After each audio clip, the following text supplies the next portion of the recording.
are studying the chapter number 5 of science part 2, that is towards green energy. Okay, and in this particular chapter, until this lecture, we have seen how the electricity is generated. How the electricity is generated by using the principle of electromagnetic induction given by the Michael Faraday. Obviously, chapter नाव आहे green energy.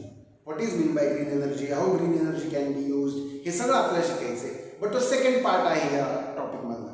जो first section होता, त्या first section मध्ये आपण basically शिकवतो how the electricity is generated. अजूनही शिकतोय, आहे की नाही, depending upon the various sources of the energy. म्हणजे इलेक्ट्रिसिटी जनरेट करायची, बट ती वेगवेगळ्या प्रकारे जनरेट करता येऊ शकते by using different sources of the energy. Principle एकच आहे सगळ्यांचा electromagnetic induction. What is mean by electromagnetic induction? काय सांगतो हा principle? When the magnetic field around the conductor changes, एखाद्या कंडक्टरच्या भोवती असणारी मॅग्नेटिक फील्ड काय होते? चेंज होते. तेव्हा त्या कंडक्टरमधनं काय पास होतो? इलेक्ट्रिक करंट पास होतो. Okay, when the magnetic field around the conductor changes, the potential difference is created between the two poles of the conductor and the electricity is generated. हा आहे electromagnetic इंडक्शनचा principal. पण त्यासाठी आपल्याला magnetic field change करावी लागते, आणि magnetic field change करण्यासाठी आपल्याला तो मॅग्नेट रोटेट झाला पाहिजे. थोडक्यात जनरेटर रोटेट झालं पाहिजे. जनरेटर हे असं इन्स्ट्रुमेंट आहे ज्याच्यामध्ये आपण काय करतो की कंडक्टरच्या सराउंडिंगला असणारी मॅग्नेटिक फील्ड चेंज करतो. ओके, आणि अशा प्रकारे त्याच्यामधनं काय जनरेट केली जाते? इलेक्ट्रिसिटी. सो इलेक्ट्रिसिटी जनरेशनसाठी जे मशीन यूज केले जातं, जे इन्स्ट्रुमेंट यूज केले जातं, त्याला आपण म्हणतो इलेक्ट्रिक जनरेटर.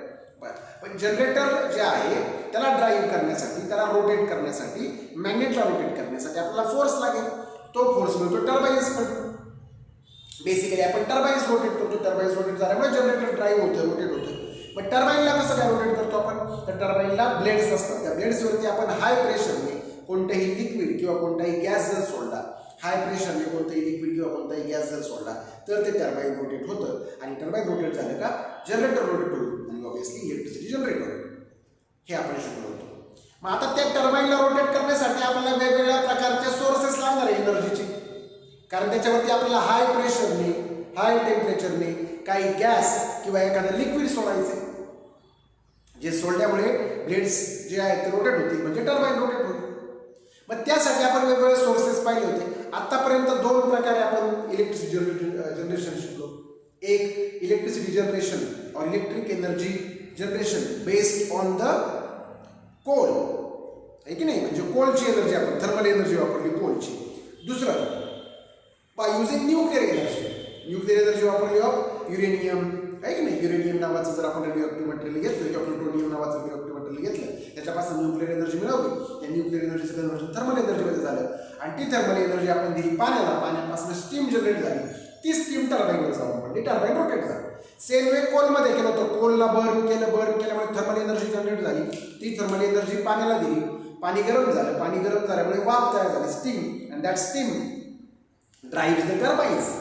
ती जी स्टीम आहे ती टर्बाईनला ड्राईव्ह करते, आणि मग टर्बाईन ड्राईव्ह करतात जनरेटरला, आणि इलेक्ट्रिसिटी जनरेट होते. सो हे दोन सोर्सेस पाहिले होते आपण आतापर्यंत. आता आज आपण तिसरा शिकतो, power generation plant based on the energy of natural gas. So कोलपासनं पॉवर जनरेशन शिकलात, न्यूक्लिअर एनर्जीपासनं पॉवर जनरेशन शिकलात. Now the third part is the power generation plant based on the energy of the natural gas. So energy of the natural gas is used here to generate the power, that is electric energy. Electric energy generate करण्यासाठी आपण इथे कुणाची energy वापरतोय? Energy of the natural gas is used.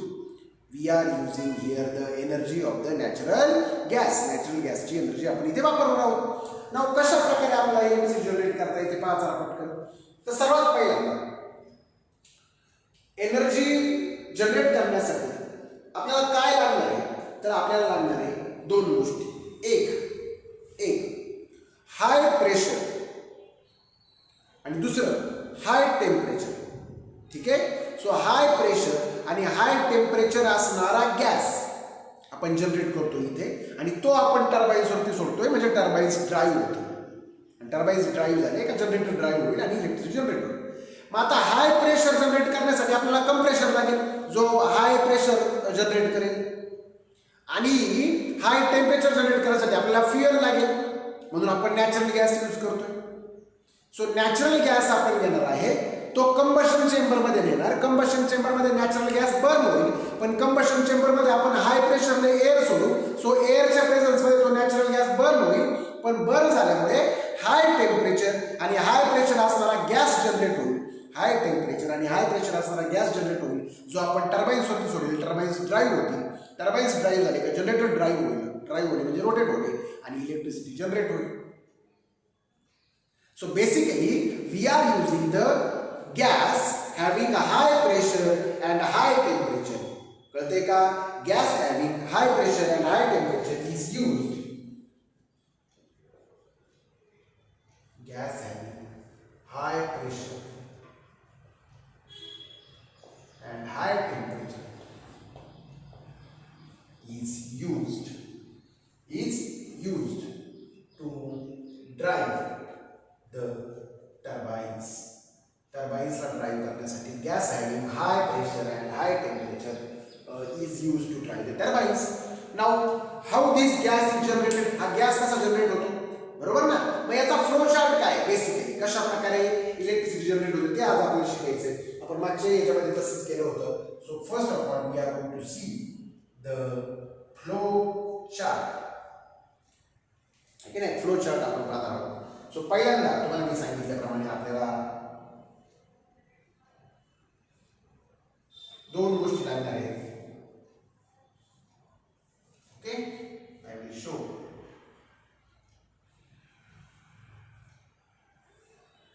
ठीक आहे, चला पहा. इथे कंप्रेसर आहे. कंप्रेसर आहे to produce gas having high pressure और एअर हॅविंग हाय प्रेशर. है की नाही? हा कंप्रेसर आहे. हा कंप्रेसर काय करणार आहे? हाय प्रेशर एअर रिलीज करेल. Releases air with high pressure. High pressure. ठीक आहे, हाय प्रेशर असणारी एअर हे रिलीज करेल कंप्रेसर. ती रिलीज केलेली एअर इथे जाईल. हा आहे combustion chamber. Combustion chamber. Combustion chamber म्हणजे इथे नॅचरल गॅस बर्न होणार. बरं, नॅचरल गॅस त्याला आपण सप्लाय केलाय कंबशन चेंबरला इकडनं. नॅचरल गॅस हे आपलं फ्युएल आहे, त्याला द्या. नॅचरल गॅस हे आपलं फ्युएल आहे, हे इम्पॉर्टंट आहे. Fuel. Okay, so natural gas हे आपलं फ्युएल आहे, बरोबर. ते आपण दिले कंबशन चेंबरला. कंबशन चेंबर मध्ये हाय प्रेशर असणारी एअर येईल इथे. ह्या एअरच्या प्रेझेन्स मध्ये हा नॅचरल गॅस इथे बर्न होईल. Listen to me. The natural gas burns in the combustion chamber in the presence of high pressure air. High pressure एअरच्या प्रेझेन्स मध्ये ते इथे बर्न होईल. आता बर्न झाल्यानंतर हाय प्रेशर तर होतच गॅसला. हाय टेम्परेचर पण मिळालं नॅचरल गॅस बर्न झाल्यामुळे. हाय प्रेशर आणि हाय टेम्परेचर असणारा गॅस बाहेर पडेल आणि तो जाऊन पडेल टर्बाईन्स वरती.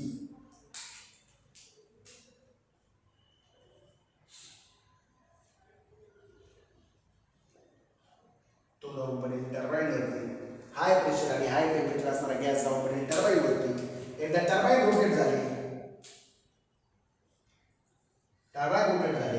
की ऑब्विसली जनरेटर ड्राईव्ह होईल. जनरेटर रोटेट होईल आणि जनरेटर रोटेट झालं का आपल्याला पाहायला मिळेल काय प्रोड्यूस झालेलं सांगा.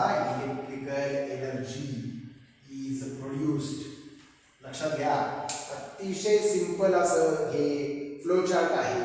तीनच गोष्टी आपल्याला इम्पॉर्टंट आहे. एक फ्युएलचा सोर्स नॅचरल गॅस, दुसरं compressor to produce high pressure air आणि तिसरं कंबशन चेंबर. कंबशन चेंबर मध्ये ह्या दोन्ही गोष्टी आल्या. हाय प्रेशर एअर आणि नॅचरल गॅस आला. Natural gas burns in the presence of high pressure air and produces gas having high temperature and high pressure. High temperature and high pressure असणारा gas produce होईल and which falls on the turbines, which drives the turbines, which rotates the turbines. Once the turbines rotates, the generator will rotate or generator will drive, and once the generator rotates, the magnetic field around the conductor changes. The magnetic field around the conductor changes. कारण generator rotate होतो म्हणजे magnet rotate होत असतो. So magnetic field around the conductor changes and the electrical energy is generated. Are you getting me? So this is about the simple flow chart of the power generation plant based on the energy of the natural gas. Now one more thing is there which we have to see over here is the energy transformation. How the energy is transformed. म्हणजे एनर्जीचं conversion कशा प्रकारे होतं. Is it clear? So let's see energy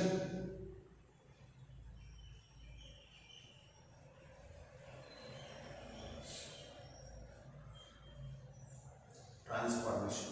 yes आपल्याला electrical energy मिळवायची आहे. Electrical energy कशापासून मिळवतो आपण. नॅचरल गॅस पासून. सुरुवात नॅचरल गॅस आहे ना. नॅचरल गॅस कडे कोणती एनर्जी आहे तर नॅचरल गॅस कडे आहे chemical energy. Chemical energy of natural gas. Chemical energy of काय सांगा नॅचरल गॅस. आणि तो नॅचरल गॅस बर्न झाल्यामुळे इथे बघा इथे बर्न झाल्यामुळे हाय प्रेशर आणि हाय टेम्परेचर असणारे काय होते सांगा गॅस तयार होतो. सो त्या केमिकल एनर्जीचं कन्वर्जन झाले कायनेटिक एनर्जी मध्ये. हाय प्रेशर हाय टेम्परेचर असणारा गॅस आहे की नाही. हाय टेम्परेचर असणारा गॅस म्हटल्यानंतर कायनेटिक एनर्जी वाढणार त्याची आहे की नाही. सो काय म्हणतो आपण kinetic energy of A gas. Kinetic energy कशाची असणार सांगा चला पटकन गॅसची. तो गॅस जाऊन पडेल टर्बाइन्स मध्ये. सो त्याला म्हणणार आपण कायनेटिक एनर्जी ऑफ टर्बाइन्स. बघा नॅचरल गॅस बर्न झाला. नॅचरल गॅस बर्न झाल्यामुळे इथं हाय प्रेशर आणि हाय टेम्परेचर असणारा गॅस तयार करतो. गॅसला कोणती एनर्जी असणार kinetic energy. Kinetic energy of gas which falls on the turbines. So turbines rotate होतात. Kinetic energy of the turbine जे रोटेट होते. बरं टर्बाइन रोटेट झाल्यामुळे जनरेटर रोटेट झालं. So it is converted into kinetic energy of generator. Converted into kinetic energy of generator and finally the generator rotates to produce electrical energy. So basically chemical energy of the natural gas is converted into the electrical energy. Chemical energy of the natural gas is converted into the electrical energy. In between it is converted into kinetic energy. So chemical energy चं conversion झाले kinetic energy मध्ये आणि kinetic energy finally conversion झाली आहे electrical energy मध्ये. पण kinetic energy वेगवेगळ्या form मध्ये पाहायला मिळते. Kinetic energy of the gas आहे. Kinetic energy of the turbines आहे. Kinetic energy of the generator आहे. these are the various forms. Okay, so this is about the energy transformation. म्हणजे energy कशा प्रकारे ट्रान्सफॉर्म होते हे आपण ह्याच्यामध्ये शिकलो. येथे लक्षात सर्वांच्या. सो अतिशय सिंपल आहे. काय याच्यामध्ये डिफिकल्ट असं नाहीये बरोबर. त्यानंतर तुम्हाला याच्यामध्ये ऑब्वियसली एक महत्त्वाची गोष्ट शिकायची ते म्हणजे स्कीमॅटिक्स. पॉवर प्लांटचं स्कीमॅटिक्स. सो ते आपण स्कीमॅटिक्स आता पाहण्याचा प्रयत्न करूया. सो फ्लो चार्ट तुम्हाला समजलाय आणि एनर्जी ट्रान्सफॉर्मेशन सुद्धा समजलंय. आता आपण तिसरा जो पार्ट असतो म्हणजे त्याचं कन्स्ट्रक्शन कसं आहे बेसिकली स्कीमॅटिक्स कसं आहे त्याचं. सो ते आपण पाहण्याचा प्रयत्न करूया.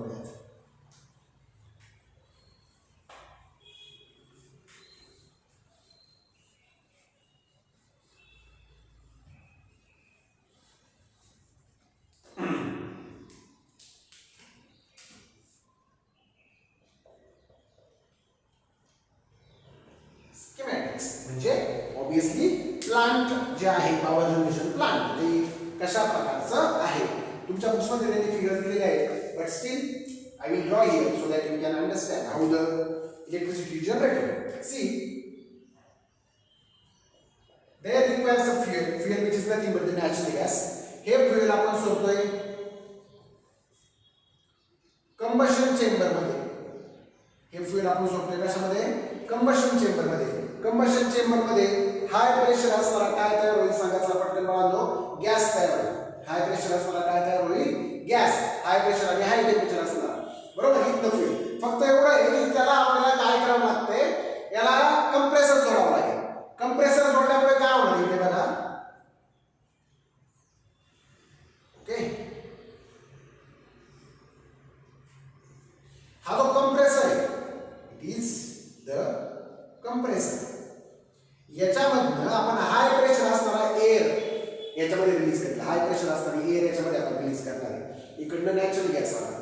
सो नॅचरल गॅस इथे बर्न होईल या एअरच्या प्रेझेन्स मध्ये आणि यांच्या प्रेझन्समध्ये बर्न झाल्यामुळे सर्व लक्ष इकडे इथनं बाहेर पडेल हाय प्रेशर आणि हाय टेम्परेचर असणारा gas which drives the gas turbines, जो जाऊन पडेल टर्बाइन वरती. बघा एरो इकडे दाखवलं, एरो इकडे दाखवलं. ठीक आहे. सो इथे काय माहिती का, हाय pressure and high temperature gas having high pressure and high temperature. इथनं बाहेर पडला. इकडे काय गेलं, हाय प्रेशर एअर गेली इथे, बरोबर, कंबशन चेंबरमध्ये. इथनं हाय प्रेशर हाय टेम्परेचर असणारा गॅस बाहेर पडला, टर्बाइन वरती पडला. टर्बाइन पडला, टर्बाइन रोटेट झाला. मग जनरेटर वरती पडेल, जनरेटर रोटेट होईल आणि इलेक्ट्रिकल एनर्जी काय होईल सांगा जरा पटकन, जनरेट होईल. So this is the schematics of the power plant based on the energy of the natural gas. म्हणजे नॅचरल गॅसची जी एनर्जी आहे ती यूज करून कशा प्रकारे आपल्याला पॉवर जनरेशन करता येऊ शकते हे दाखवणार हे स्कीमॅटिक्स. तेच सगळं मगाशी आपण जे फ्लोचार्टमध्ये आपण स्ट्रेट दाखवतो, हे थोडंसं जसं आपण त्याची अरेंजमेंट करणार आहोत बेसिकली त्या प्लांटमध्ये, त्या इंडस्ट्रीमध्ये, तर तशा प्रकारे ते दाखवलं असतं. Is it clear? So this is about the schematics. Now let's see, there is more information given there. Some natural gas based power plants and their capacity is given there. म्हणजे आपल्या देशामध्ये असणारे काही नॅचरल गॅस पॉवर प्लांट्स आहेत आणि त्यांची capacity दिलेली आहे. बघा, प्लेस, स्टेट आणि कॅपॅसिटी दिलेली आहे मेगावॅटमध्ये. Capacity is given in the megawatts. So माहिती असेल आपल्याला. तर first one is Samarlakota, State Andhra Pradesh, capacity 2620 megawatt. Second one is Anjanvel, State Maharashtra, capacity is 2220 megawatt. Third one is Bhavana, Delhi, capacity is 1500 megawatt. And fourth one is Kondapalli, Andhra Pradesh, capacity is 1466 megawatt. इथे लक्षात सर्वांच्या. So हे 4 वेगवेगळ्या प्रकारचे power plants त्यांनी इथे दिलेले आहेत आपल्या देशामध्ये असणारे. अजूनही बरेचसे असतील, पण जे महत्त्वाचे आहेत, जे मोठे आहेत ते इथे इंडिकेट केलेले आहेत. Okay. Now there is one question, see or there, let's think. Which electricity generation process is eco friendly and which not. कोणती इलेक्ट्रिसिटी जनरेशन प्रोसेस ही इको फ्रेंडली असते आणि कोणती नसते. इको फ्रेंडली असते म्हणजे ऑब्विसली आपल्या सराउंडिंगला हार्मफुल नसावी, आपल्या इकोसिस्टीमला हार्मफुल नसावी, आहे की नाही. अशा प्रकारच्या एनर्जी जनरेशनला आपण म्हणतो इको फ्रेंडली आहे. मग इको फ्रेंडली आहे म्हणजे जी पोल्युशन नाही कॉज करत त्याला म्हणायचं इको फ्रेंडली. बरं, त्यानंतर खाली, though use of the energy is unavoidable in our day to day life, it is necessary to use it carefully and only in the required amount. Yes, की आपण आज किती म्हटलं पोल्युशन होतंय तरी आपण एनर्जी वापरायचं थांबू शकत नाही. म्हणजे आज तुम्ही घरात पप्पांना म्हटलात किंवा घरात आपल्या पॅरेंट्सला म्हटलात गाडी यूज नका करू, जाऊ नका गाडी घेऊन, तर जमेल का? नाही जमणार आहे. घरच्यांना गाडी घेऊन बाहेर पडावं लागेल, कारण कामावर जावं लागतं, कामं करावी लागतात, त्याशिवाय आपल्याकडे पैसे येणार नाहीत, आपलं घर चालणार नाही. So yes it is necessary. We can't stop the use of energy. आपण स्टॉप करू शकत नाही. स्टॉप करायला कोणी सांगतही नाही.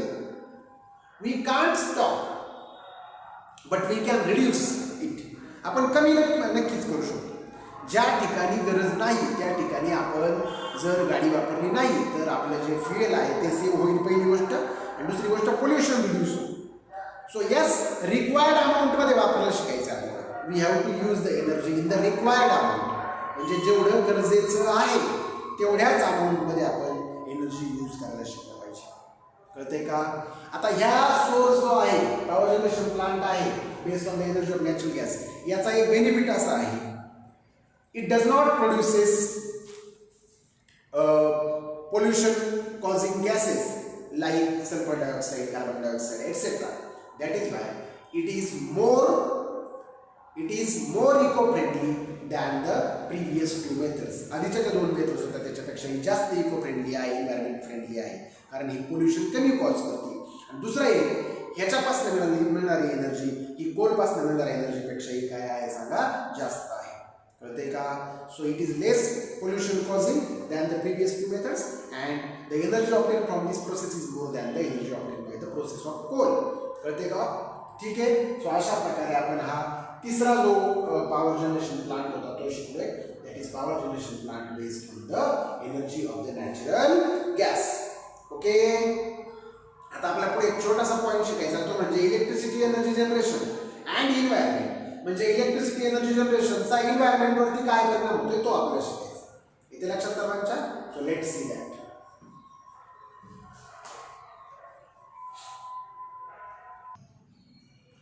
Okay, the next part is electric energy generation and environment. Very important part because yes, we have seen electric energy generation based on the different types of the sources like coal, like nuclear energy. Then we have seen the natural gas. But या सगळ्यांमधनं लक्षात घ्या, या सगळ्यांमधनं कुठे ना कुठेतरी pollution होते. So they are not environment friendly. कळतंय का? ते कुठे ना कुठेतरी एअरला पोल्यूट करतात, ते इन्व्हायरमेंटला पोल्यूट करतात ते, आणि ते इन्व्हायरमेंट फ्रेंडली नाही आहे आणि त्यामुळे बरेचसे प्रॉब्लेम्स क्रिएट होते. इन्व्हायरमेंटची क्वालिटी डिग्रेड व्हायला लागली. कळतंय का? बघा काय म्हणतो मी, एनर्जी जनरेशन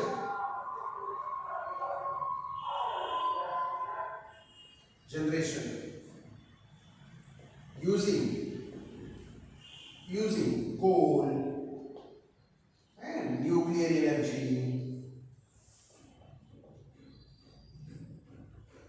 त्यानंतर काय शब्द शिकलो आपण, नॅचरल गॅस कॉजेस पोल्युशन. हे काय करतात ते सांगा चला पटकन. पोल्युशन कॉज करतात आणि त्यामुळे ते काय इन्व्हायरमेंट फ्रेंडली नाहीये. Hence they are not environment friendly.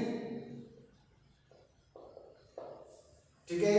And many problems arises due to this. आणि याच्यामुळे बरेचसे प्रॉब्लेम्स काय होतात ते क्रिएट होतात. ते प्रॉब्लेम्स कोणते, ठीक आहे ना, problems or the drawbacks we can say that of these electric power plants. हे जे इलेक्ट्रिक पॉवर प्लांट्स आहेत त्यांचे ड्रॉबॅक्स काय आहेत, त्यांचे प्रॉब्लेम्स काय आहेत ते आपल्याला आज शिकायचे. Okay.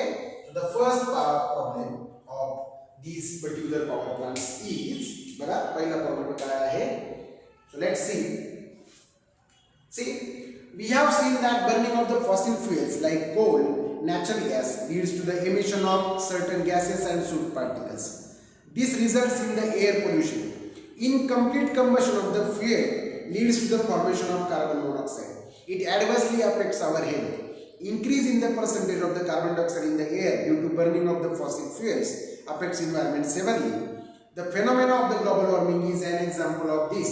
Nitrogen dioxide generated due to the burning of the fuels like coal, diesel, petrol, etc. lead to the problems like acid rain. Soot particles generated due to the incomplete combustion of the fossil fuel causes air pollution. It can lead to the problems related to the respiratory system like asthma.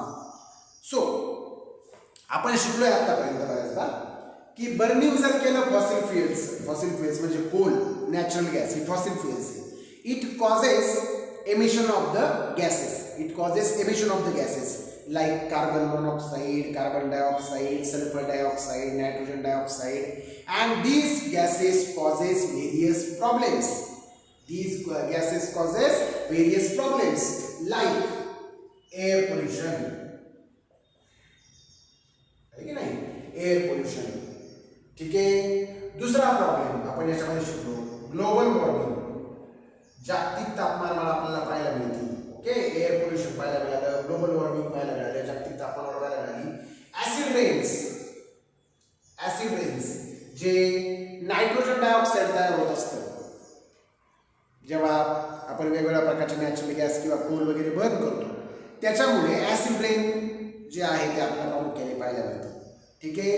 आणि मग त्यामुळे आपल्याला जे आपल्या या अर्थवरती असणारे वेगवेगळ्या प्रकारचे लिव्हिंग ऑर्गॅनिझम्स आहेत ते अफेक्ट झालेले पाहायला मिळतात. जे डायरेक्टली आपल्यावर परिणाम कमी होतो ह्युमन्सवरती. ह्युमन्स जरा इतरांपेक्षा थोडेसे स्ट्रॉंग आहेत सगळ्याच दृष्टीने म्हणून, पण तरी सुद्धा हे आपल्याला कुठे ना कुठेतरी कॉज करणार आहे. सो एअर पोल्युशन होईल, ग्लोबल वॉर्मिंग होणार आहे, ऍसिड रेन्स पाहायला मिळतात. जे बर्निंग होतं नॅचरल गॅस किंवा कोलचं, त्याच्यामुळे सूट पार्टिकल्स बाहेर पडतात आणि ते सूट पार्टिकल्स बरेचसे प्रॉब्लेम्स क्रिएट करतात. आहे की नाही? Respiratory respiratory health problems. Respiratory health problems are created like asthma, दमा वगैरे ना ते क्रिएट होतं त्या सूट पार्टिकल्स मुळे. सो लक्षात घ्या की वेगवेगळ्या प्रकारचे गॅसेस बाहेर पडतात आणि त्या गॅसेसमुळे आपल्याला हे वेगवेगळ्या प्रकारचे परिणाम. कार्बन डायऑक्साईडचं प्रमाण जर आपल्या एअरमध्ये वाढत राहिलं तर त्याच्यामुळे ग्लोबल वॉर्मिंग आपल्याला पाहायला मिळते. नायट्रोजन डायऑक्साईड्समुळे ऍसिड रेन्स वगैरे पाहायला मिळते आपल्याला. त्या सूट पार्टिकल्समुळे रेस्पिरेटरी हेल्थ प्रॉब्लेम्स पाहायला मिळतात. आणि एअर पोल्युशन तर सगळ्याचमुळे होणार आहे. एअर पोल्यूट होणार आहे खूप मोठ्या प्रमाणामध्ये and which becomes harmful to us. आणि ती एअर आपल्या दृष्टीने हार्मफुल बनते. सो हा पहिला प्रॉब्लेम. नीट रीड करा तुम्ही ते आणि तुम्ही ते एक्सप्लेन करू शकता. You can explain it. ठीक आहे ना. मी तर दिले त्याच्यातले पॉइंटर्स दिले तुम्हाला. Air pollution, global warming, acid rains, respiratory health problems. हे पहिला सेक्शन आपण पाहिला होता. Is it clear? सो पहिला जो प्रॉब्लेम बेसिकली आहे इलेक्ट्रिक एनर्जी जनरेशनमुळे तो आपण 3 शिकलो ना आतापर्यंत. त्या 3 विषय बोलतोय आपण. 3 शिकलो आपण आतापर्यंत. त्या 3 विषय बोलतोय. कोणते कोणते? एक कोलपासनं, दुसरं न्यूक्लिअर एनर्जी वापरून आणि तिसरं काय सांगा? नॅचरल गॅस वापरून. त्यानंतर नेक्स्ट पुढे it took millions of years for the formation of fossil fuels like coal, crude oils and natural gases, that is LPG and CNG. Also, the reserves of these fuels are limited. They are going to deplete in the near future. It is said that with the current speed of their use, the coal reserves in the world would last for another 200 years. So, the natural gas reserves for about 200 to 300 years. बघा लक्षात घ्या. Fossil fuels form व्हायला खूप जास्त कालावधी लागलाय. कळतंय ना. आपण असं म्हणू शकतो की हजारो वर्ष लागली हे फॉसिल फ्युएल्स फॉर्म व्हायला.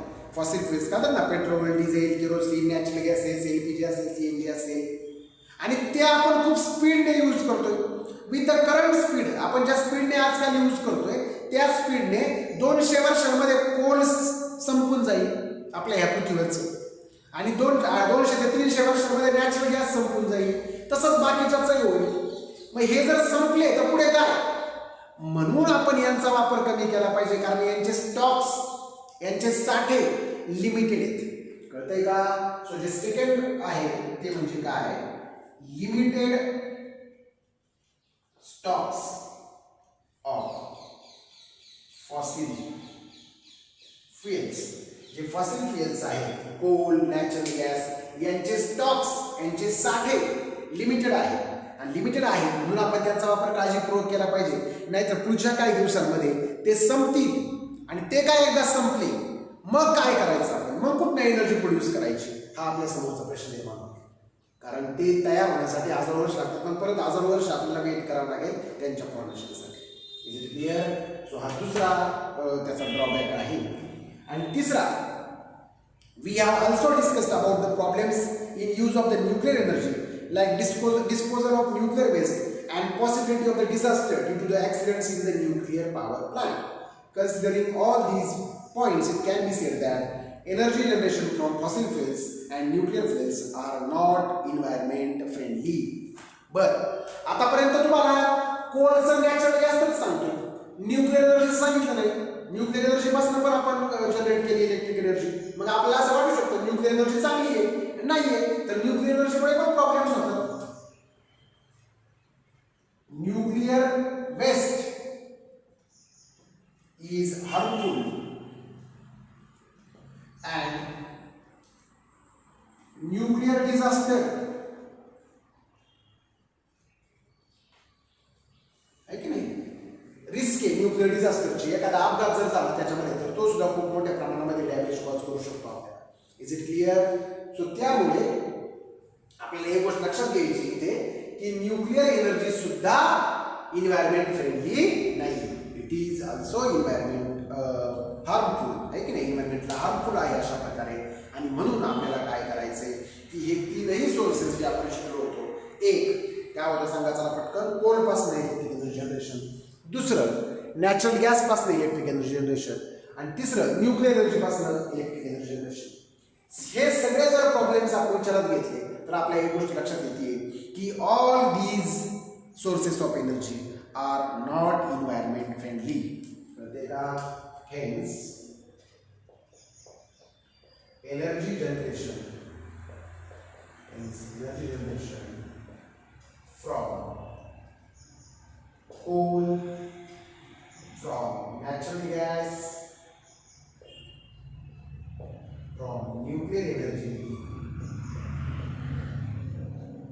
means energy generation from coal, natural gas, nuclear energy is not environment friendly. हे environment friendly नाही. समजले का सर्वांना? आणि म्हणून आपल्याला कुठे ना कुठेतरी याच्या अल्टरनेटिव्हचा, याच्या पर्यायांचा शोध घेतला पाहिजे. कळलंय? सो आतापर्यंत आपण शिकलो 3, त्या 3 मध्ये असणारे प्रॉब्लेम शिकलो आणि मग यानंतर आपण याचे अल्टरनेटिव्ह जे आहेत, त्याचे पर्याय जे आहेत त्यांचा विचार करणार आहोत next lecture. Okay, today we are going to stop. Thank you.